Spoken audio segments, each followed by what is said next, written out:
As the wife of one of Carlo's most prominent 19th century landowners, Lady Harriet Kavanagh could have followed an easy path throughout life. Instead, she chose a different route, one that took her and her children on incredible, arduous journeys through blistering deserts and along trails that few women, and certainly no high-born Irish women, had taken before. Harriet was born in 1799, the daughter of Richard Le Poer Trench, 2nd Earl of Clancarty. Her gilded life continued when she married Thomas Kavanagh of Burroughs House in 1825. Thomas was known as the MacMurrough, an ancient title once held by the kings of Leinster. Among these were Diarmuid MacMurrough, whose ambitions triggered the 12th century Anglo-Norman invasion of Ireland.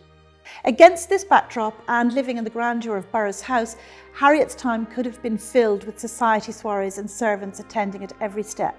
Instead, her intelligence, drive and curiosity inspired her to travel.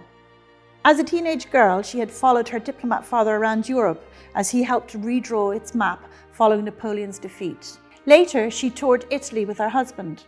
There, she first encountered a type of lace that later became synonymous with Burroughs. By 1846, Thomas had died and Harriet's children were old enough to travel. So she set out on her most ambitious expedition yet, an odyssey to explore Egypt.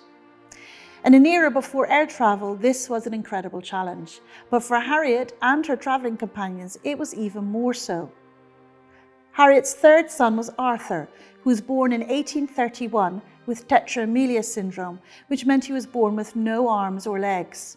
In the 19th century, it seemed unthinkable that such a boy could ever experience a fulfilling life, but Harriet had different ideas. With the help of forward-looking doctors, she encouraged Arthur to be as mobile as possible. As a tiny child, he was urged to roll towards objects deliberately placed just out of reach.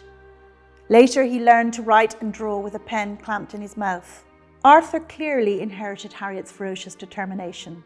By the time he was 3, he could ride horses, and when he was 15, Harriet included him in her expedition to Egypt and the Middle East without question.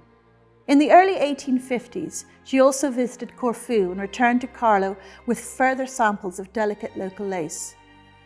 The Carlo countryside had been ravaged by famine, and Lady Harriet understood people's urgent need for alternative sources of income. She encouraged local women to copy the Greek designs, and before long, Burroughs lace was making an impact far beyond Carlo. The lace was used in royal households throughout Europe and reached as far as St. Petersburg. Around 20 women were employed making it, having been taught by Lady Harriet herself. Lace continued to be made in Burroughs until the middle of the 20th century. In the early 21st, interest revived, and in 2016, Burroughs lace makers were established to maintain the craft for future generations. Despite her wanderlust, Lady Harriet Kavanagh lived her final years in Ballyragget, County Kilkenny. However, when she died in 1885, she spent one last night at Burroughs House before being interned in the family vault at St. Mullins. Her astonishing son Arthur, who defied his physical limitations, so much so that he even became a member of Parliament, only outlived her by 4 years. Her determination to achieve as much as possible made an indelible mark on the people of Burroughs, and is still a source of local inspiration almost 140 years after her death.